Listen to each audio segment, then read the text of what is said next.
Welcome, everyone. Thanks for tuning into another episode of the Bulletproof Entrepreneur Podcast. As you all know, every episode I try to bring on an awesome guest who's going to teach you something new that'll help you grow in your entrepreneurial journey. And this episode is no exception. My guest today is John Livesay. Now, before I get into the main introduction and the bio of John, I'm just going to give you a brief taste and a little bit of a teaser on who John is. So John is known as the Pitch Whisperer. He's a master sales keynote speaker, consultant, author, and storyteller. He teaches teams all over the world how to use the power of storytelling to grow their revenues and their businesses. He has coached hundreds of startup entrepreneurs in the art of the perfect pitch. He teaches them how to craft their pitch from the decks to the story they'll tell so that the right investor will hear the story, connect with them, and fund their business. Now, guess what, guys? Before you even get into the right room to make the perfect pitch that John will teach you how to do, you have to meet the right investor or the right co-founder and connect with them in an authentic and genuine way before you're even able to get into the right room. So that's why I partnered with Collision Conference. Collision Conference is North America's biggest startup conference where entrepreneurs, thought leaders, investors, and innovators meet to showcase the latest innovations in business and technology. There's expected to be over 25,000 people that you can possibly network with and do deals at Collision Conference. The conference itself is hosting over 600 keynote speakers over 4 days. So that's from May 20th to the 23rd.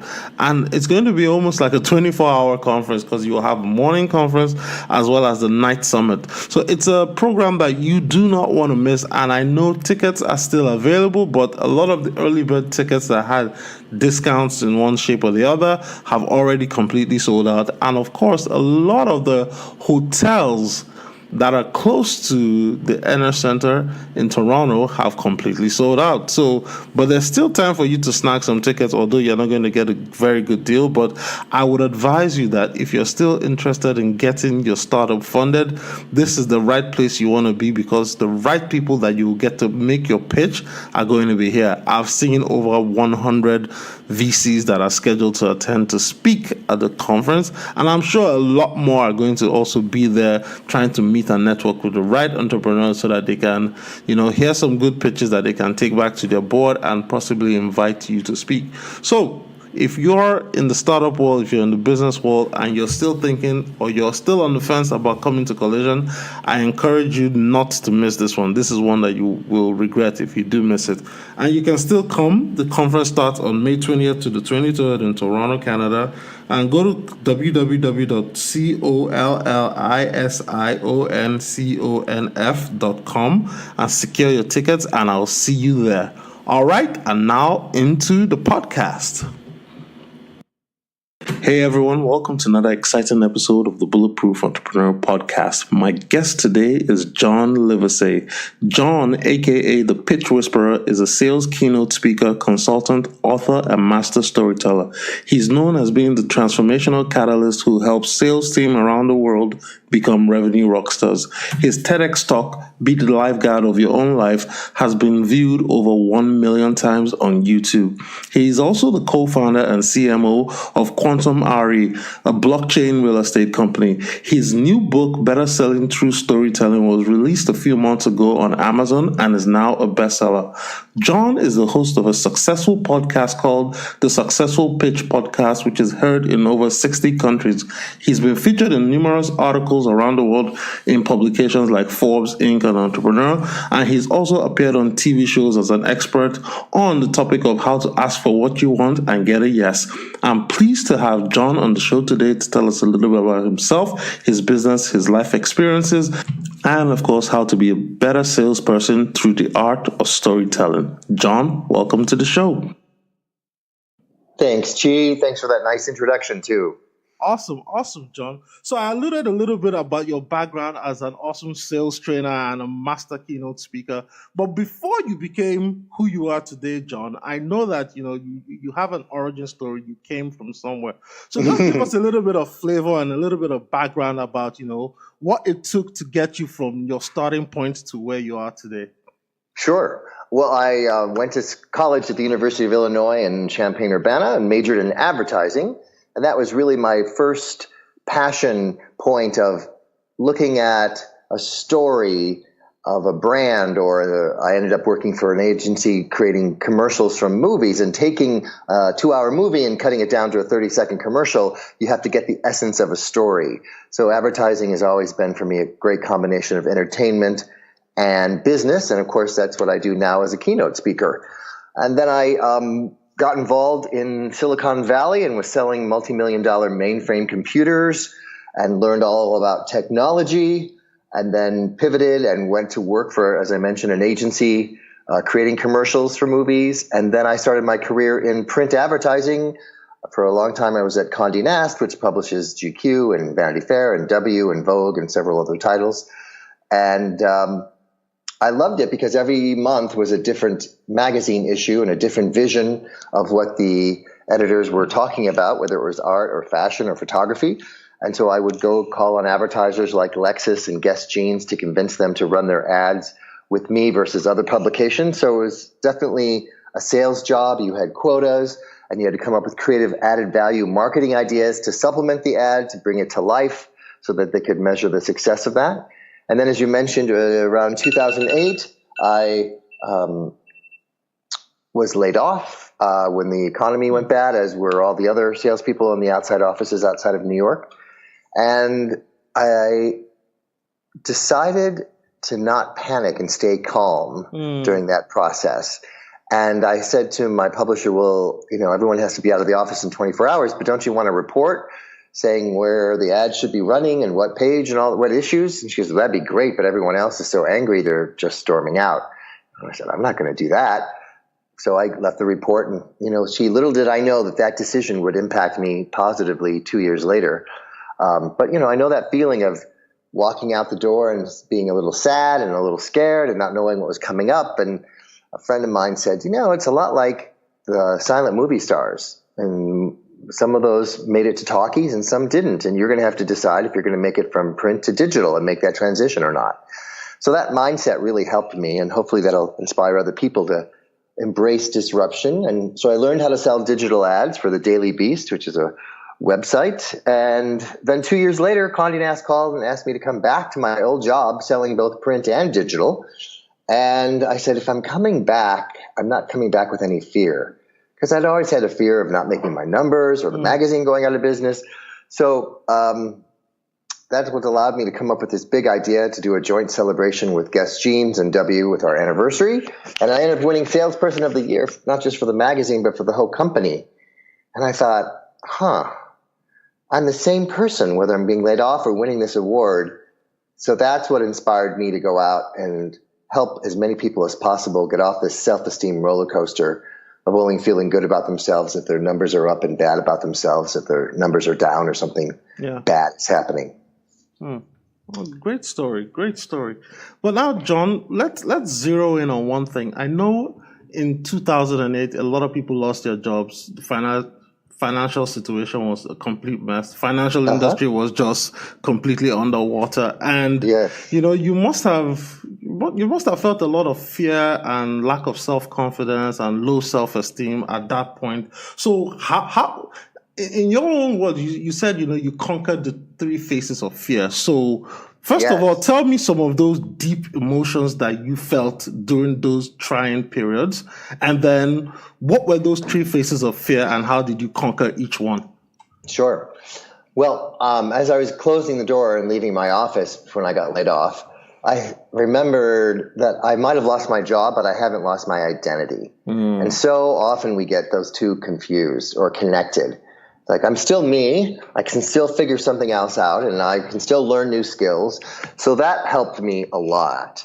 And then ironically, when I was working for myself, after I left, so I got laid off, went to the Daily Beast, got rehired, won Salesperson of the Year, got promoted, and then decided to leave and go work for myself and helping people with their pitch, because I realized a lot of tech people don't know how to tell a good story, and that's how they can't get clients and they can't get their startup funded. And somebody said, well, we also need introductions to investors once we have a good pitch. And I said, I don't know any, and I don't know how to do that. And someone said, well, what if you start a podcast and you start interviewing investors? Then you could make those introductions and get paid for both. And I said, why don't I go to the moon? I was just like, I don't know how to do any of that. So those fears I had, I put some faces on them. And the first one, maybe you've experienced some of this when you started, was the fear of rejection. Yes. You know, what if I asked Kevin Harrington from Shark Tank to be on my show? And he said, well, do you have any other episodes I could listen to? And I'm like, yeah, you be the first. So my solution to dealing with the fear of rejection, having been in sales for so long, is to never reject yourself. I used to reject myself if I would pitch a client and they say, oh, we're going with another magazine. And I thought, I wonder if another salesperson could have gotten a yes. Or maybe they're right. Maybe their product is better than mine. And if you don't reject yourself or what you're selling and just realize that that no is no for now, not no forever, it really helps. And then I looked at, all right, so what else am I afraid of? Well, the fear of failure. What if I launch this podcast and spend money and time and nobody listens to it? I'll be embarrassed. And I remember someone telling me, you know, failure is just feedback. Keep going until you get a zombie idea so great it won't die. So that's how I've let go of my fear of failure. Just look at it as feedback. But the big one, Chi, was the fear of the unknown. And that almost stopped me from doing it. What mic do I buy? I know how to be a guest, but how do I be a host? How do I edit this thing? How do I promote it? And the fear of the unknown solution is don't go it alone. So for me, I found a business that's, you know, done for you podcasting. I put the interviews in Dropbox and they take care of doing all the rest. So that is my three fears: rejection, failure, and the unknown, and this antidote to each one. Awesome. All right. So now let's move into, because you've already talked about, you know, helping tech people get funding for their startups. And one of the notorious things about tech people that people have stereotyped a lot, especially in the media and on TV, is that basically tech people don't have soft skills. They have the hard skills. They know how to code.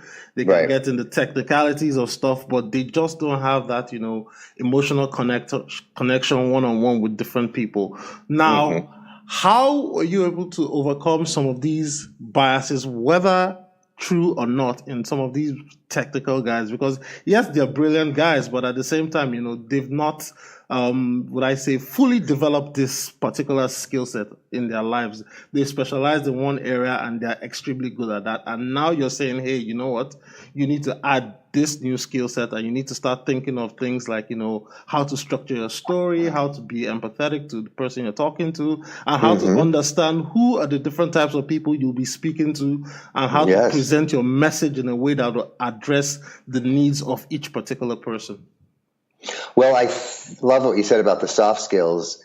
Empathy, storytelling, imagination, confidence, all of those live in the right brain. And people buy emotionally and then back it up with logic. And the mistake most people make, whether they're technical or not, is thinking if I give you enough information, it'll be logical and you'll make the decision to buy from me. But people buy emotionally and then back it up with logic. So the basic example is if you're buying a sports car, they don't lead with how many miles per gallon it gets. They lead with how you're going to feel in the car, sexy and exciting. So I've got two examples of helping tech people turn their information into stories, because people buy the transformation that a good story gives you, not the information. So when you just I worked with an architecture firm, which they're quite technical as well. And they have to pitch to get hired to remodel an airport or redo a law firm. And they were going in just showing their designs and thinking, well, this is the information. This should wow you and you should hire us. And they had no story of why they were passionate about being architects or telling a story of another airport they helped in a way that was interesting. They just showed before and after pictures and hoped it would speak for itself. So I was able to pull out from them the emotional, what made you become, as you said to me, what's your story of origin? What made you become an architect? One guy said, well, I was 11 years old playing with Legos, and that's what inspired me to become an architect. And now I have a son that's 11. I still play with Legos, so I love it. And that kind of personal story helps bring it to life. And then, of course, most people have testimonials or case studies of people they helped. And that's really where the secret sauce comes in for storytelling. When you paint the picture of another client who is just like the potential client you're talking to, and let them know 2 years ago they were struggling with the same challenges you had. Here's how we helped them. And then what's life like after they hire you or use your product or buy your service? And remember, in a story, it's the client that's the hero, not you. You as the salesperson are like Yoda in Star Wars, or you're like a Sherpa helping people get up Mount Everest. And when people can see themselves in the story of someone you helped who is just like them, then the closing question becomes, does that sound like the kind of journey you'd like to go on? Which is a completely different way of closing a sale versus just, you want to buy, you want to buy. No, that totally makes sense. And especially, you know what, I'm looking at it from two ways. So you're raising money for a startup. So you have, you know, software product, physical product that you're selling. You know, somebody is going to help you create an outcome that is going to be beneficial, that'll help millions of people around the world. So you want to bring them along that journey so that they can say, hey, you know what? I supported this. I was the one that was able to help this get into the hands of so many people that has changed the way these people interact with themselves, with their families, and also how they are growing their business as well. And people love those type of stories. They want to be like saying, yes, if not for, I don't want to put it like, you know, they're proud of it, but I would say there's also a little bit of self-satisfaction and pride in knowing that, you know, you're able to help get something into the hands of millions of people. And it's because of your support that this vision exists or this thing exists in the world. So looking at it from another perspective now,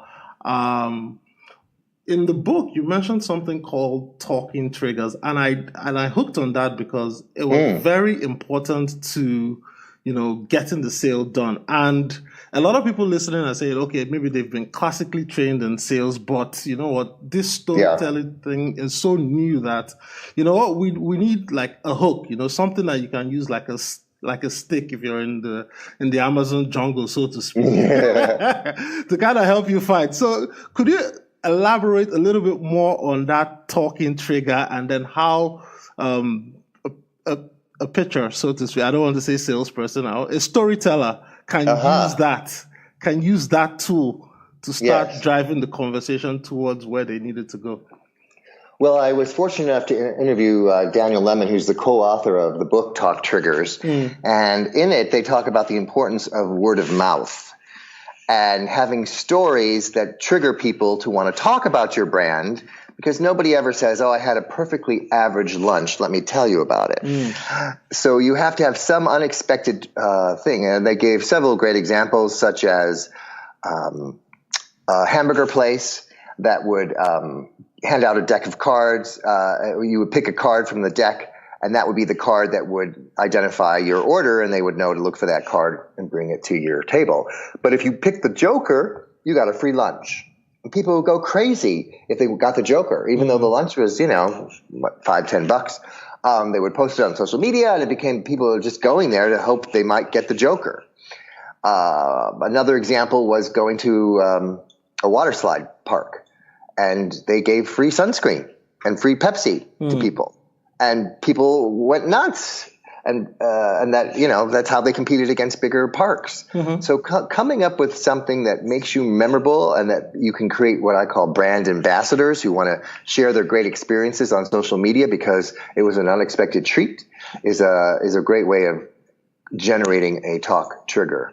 This episode is brought to you by Collision Conference. Collision Conference is North America's biggest startup conference where entrepreneurs, thought leaders, investors, and innovators meet to support new ideas, showcase the latest innovations, and discuss the issues that will determine how we will navigate the world of business and technology in the future.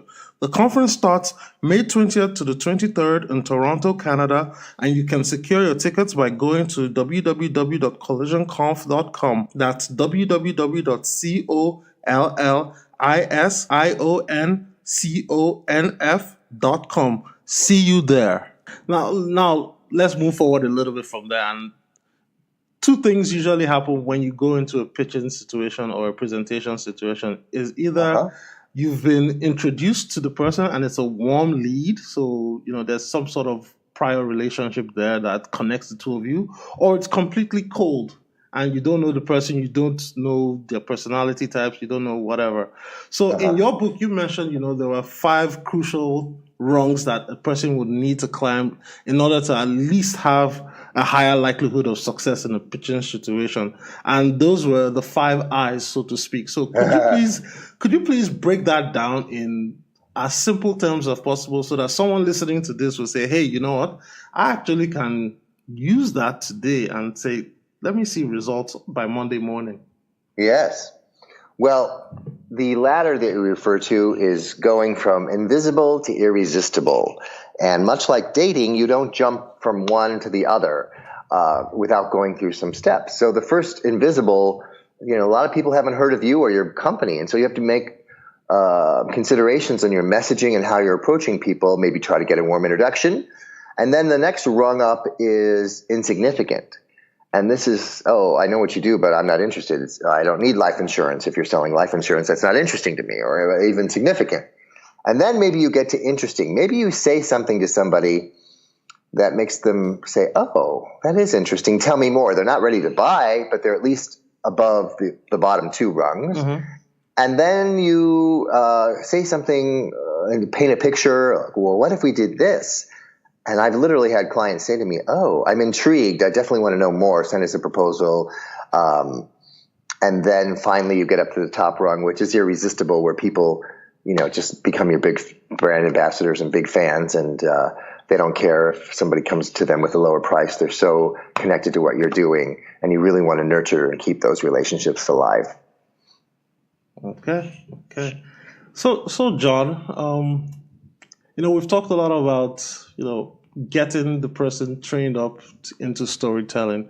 Now, one of the biggest obstacles in a pitch situation is basically handling rejection, handling objections. And I know it's very difficult when you're trying to raise money and maybe you've got the financial model down, but you might not, let's say, have all the answers to all the questions asked because you literally cannot think of every single thing a potential investor would ask you. So how would you help somebody who's dealing with, take for example, a situation or a question that comes up and they have no answer and it's probably going to cost them the pitch? Yeah. Well, I work with clients to try and make them as prepared as possible so they're not deer in headlights when they get asked a question. Arthur Ashe said the key to success is confidence, and the key to confidence is preparation. So you're going to get asked some basic questions, so you should have answers prepared, like how much does it cost to acquire a customer? All those kinds of things. So when someone asks you a question, there's a couple of tips here, Chi. One is don't get defensive. People don't ask questions unless they're interested. So shift your mindset from seeing it as an objection to a buying signal. And a lot of people don't hear the question properly because they're nervous or they just misunderstand. And people get really frustrated when you give them an answer that had nothing to do with the question. So my suggestion is if someone says, how much does it cost to acquire a new customer? You literally answer that question with your answer. The cost to acquire a new customer is $10 based on our research of how much we're spending on Facebook ads. And then you can follow that up and say, did that answer your question or do you need more detail? So active listening, it has to do with rephrasing the question and then confirming that it in fact answered it. Now, the other part of your question was what to do if you get asked a question that you don't have the answer to. I don't encourage people to say, oh, good question, because it implies all the other questions are bad. So try not to fall into that trap of labeling, oh, good question, and because then what the rest aren't good. So it's a nervous response to someone. So if someone asks you a question that you don't have the answer for, what do you project your revenues to be after year 5 or whatever it might be, literally just say, we haven't thought out the details on that yet, but it's something I'm sure we can figure out fast and get back to you by tomorrow. Would that be okay? So basically approach it from honesty and openness and just let them know that, look, nothing to hide. It's just something we didn't consider. Yeah, and don't pretend to have an answer that isn't well thought out, because, that's part of due diligence. If you're lucky enough to get a yes, then they go through and make sure that everything you've said is true. And if it's not, then the deal's off. So don't try to pretend something you don't know or aren't. Okay. So now, John, this is a little bit off topic, and it might be on topic, but I have noticed in my life and in my career that there are just certain people that seem like they're natural storytellers. You sit down, you meet them at the bar, and they can just have you on the edge of the seat for hours on end.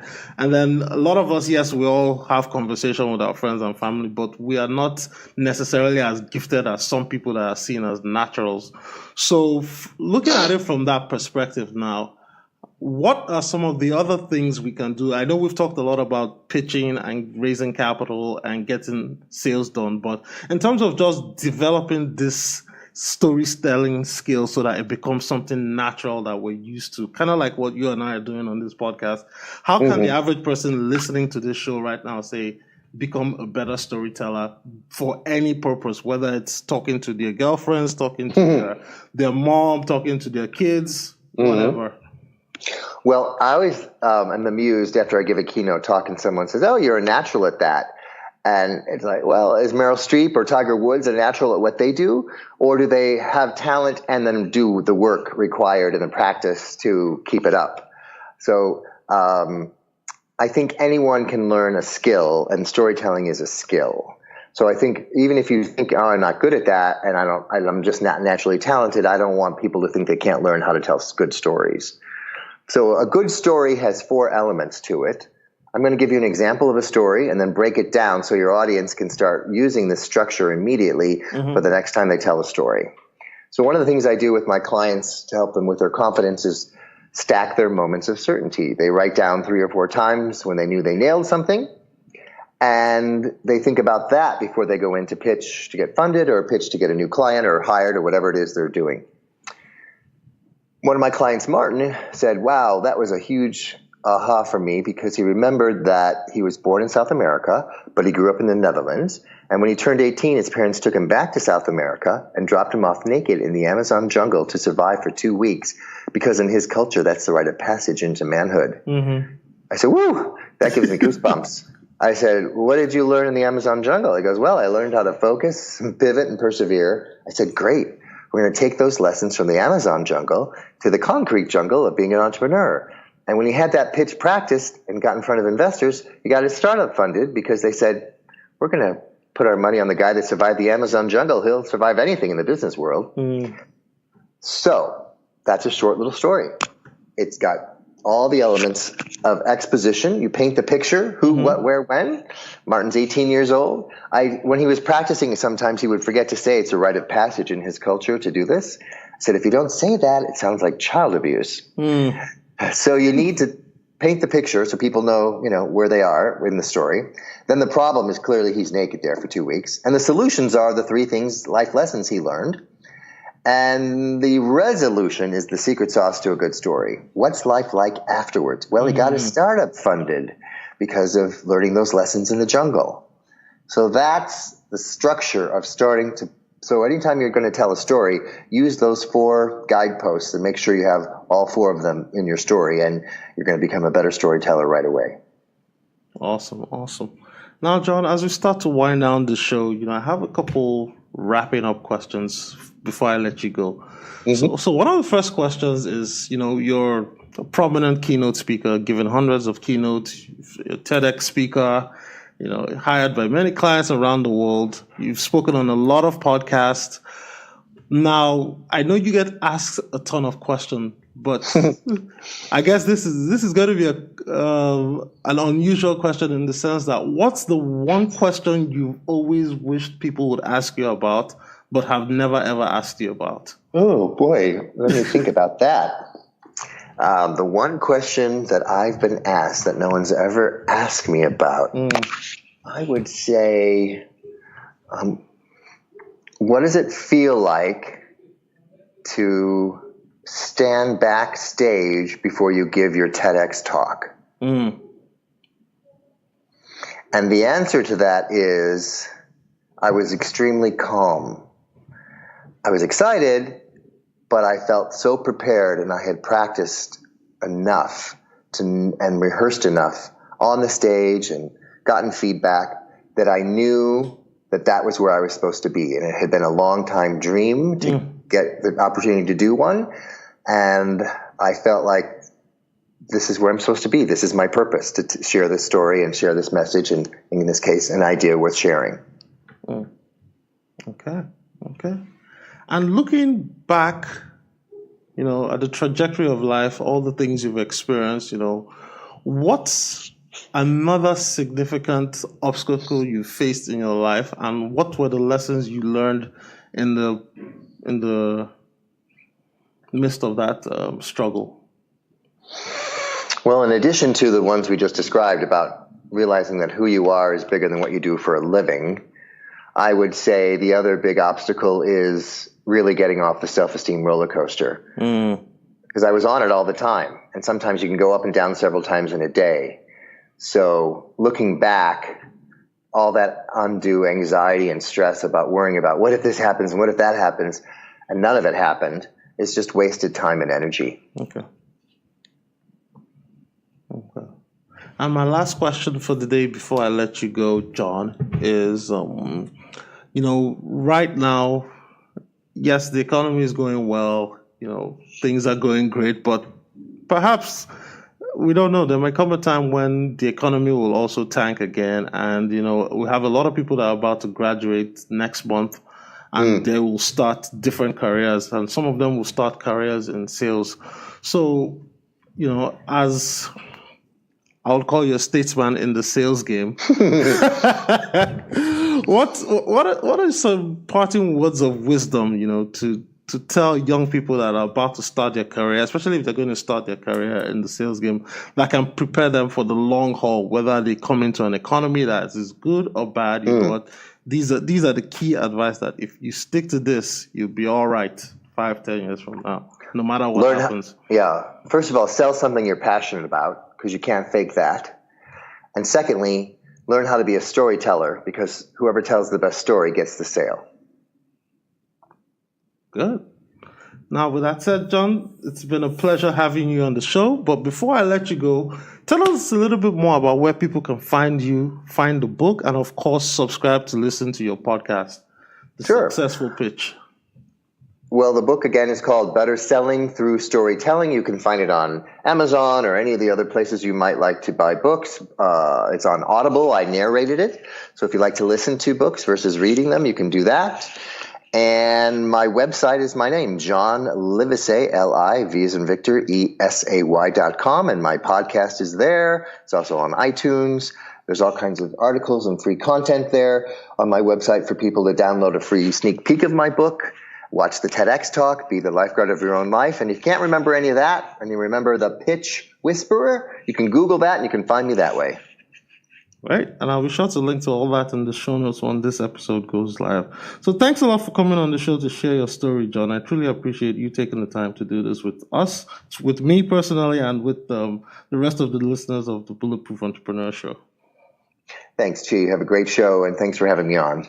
This episode is brought to you by Collision Conference. Collision Conference is North America's biggest startup conference where entrepreneurs, thought leaders, investors, and innovators meet to support new ideas, showcase the latest innovations, and discuss the issues that will determine how we will navigate the world of business and technology in the future. The conference starts May 20th to the 23rd in Toronto, Canada, and you can secure your tickets by going to www.collisionconf.com. That's www.collisionconf.com. See you there. Hey everyone, thanks for tuning into the show today. If you love what you hear on today's episode of the podcast, go to iTunes and leave a review and a comment. It helps other great listeners like yourself find the show. And of course, you can always find more episodes of the Bulletproof Entrepreneur Podcast at www.odogwu.com.